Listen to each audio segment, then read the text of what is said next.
teman-teman semua, Assalamualaikum warahmatullahi wabarakatuh. Kenalkan, nama saya Najwa Nusa Fitri dengan NIM 20310 80 246. Di sini Najwa akan menjelaskan terkait dengan mata kuliah manajemen kinerja.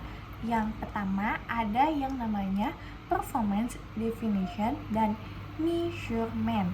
Nah, kita lanjut. Apa itu yang dimaksud dengan kinerja? Kinerja itu adalah gabungan dengan perilaku, behavior, dan hasil atau resultnya.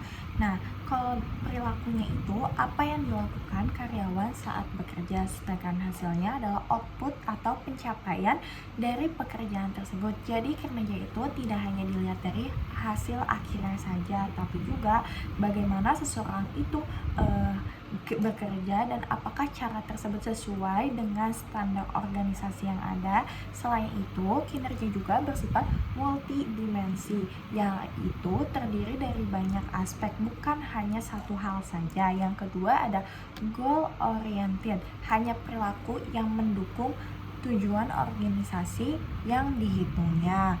Contohnya, datang tepat waktu, itu termasuk kinerjanya. Kedua, ada mengobrol hal pribadi di kantor, itu tidak termasuk dari kinerja. Terus yang kedua, faktor penentu kinerja atau determinants of performance. Ada tiga faktornya. Yang pertama ada declarative knowledge atau pengetahuan, yang mana pengetahuan tentang apa aja yang harus kita lakukan, kayak pemahaman tugasnya, pengetahuan standarnya, prosedurnya, dan teori-teorinya juga. Nah, yang kedua ada procedure knowledge atau keterampilannya, dimana kemampuan bagaimana cara melakukannya, kayak skill teknis, pengalaman kerjanya, keahlian praktiknya juga. Yang terakhir, yang ketiga ini ada motivation, dimana yang itu kemampuan untuk bekerja dengan baik. Nah, ini juga dipengaruhi oleh beberapa aspek, misalnya dari gajinya juga, itu sudah tentu paling utama. Yang kedua dari lingkungan kerjanya, terus ada juga dari kepuasan kerjanya, loyalitas karyawannya terhadap perusahaannya, kayak gitu. Nah, yang selanjutnya ada gimana sih cara mengatasi masalah kinerja. Nah, manajer juga harus mendiagnosis dulu penyebab adanya masalah di dalam kerja. Jangan langsung ambil keputusan saja. Nah, yang pertama ada langkah-langkahnya. Yang pertama ada identifikasi masalah. Masalahnya apa? Diidentifikasi dulu. Terus yang kedua, cari akar penyebab dari masalah itu tuh apa. Yang ketiga, tentuin tuh solusinya mau gimana. Kalau masalahnya kayak gini, solusinya tuh mau gimana.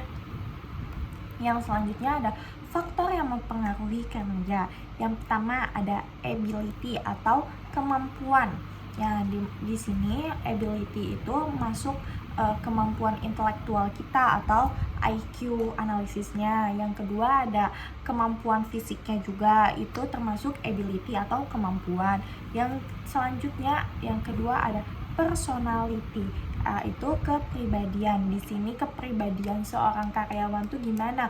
Disiplinkah, tanggung jawab enggak, stabilitas emosinya tuh bagus apa enggak. Nah, selanjutnya ada work environment atau lingkungan kerja, di mana di situ tuh gimana sih lingkungan kerja di situ, suasananya gimana, hubungan antar sesama karyawannya juga kayak gimana. Itu termasuk work environment atau lingkungan kerja. Terus selanjutnya ada organization support.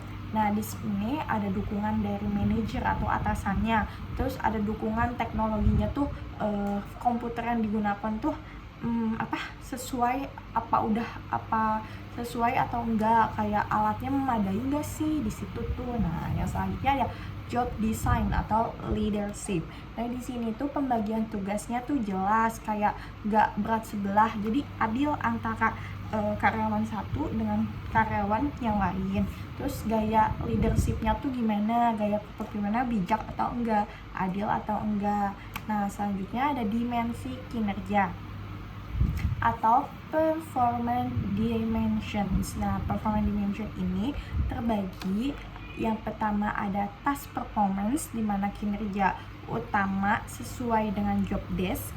Contohnya kalau di dalam dunia perbankan itu teller melayani nasabah dengan somea atau melayani transaksinya, terus analisis pembiayaan, menilai kelayakan nasabah.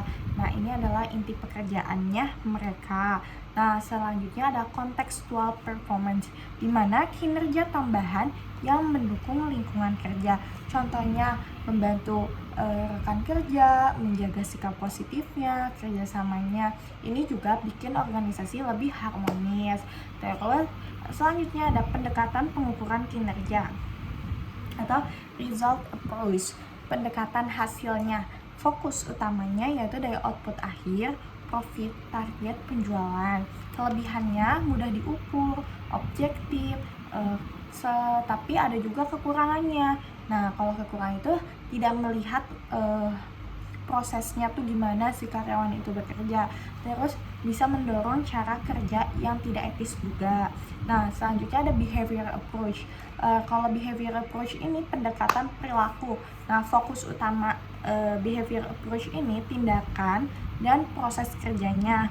Kelebihannya menilai gimana kerja itu dilakukan, cocok enggak jika hasilnya sulit diukur. Kekurangannya butuh, tapi ini tuh lebih sulit ya dari yang tadi.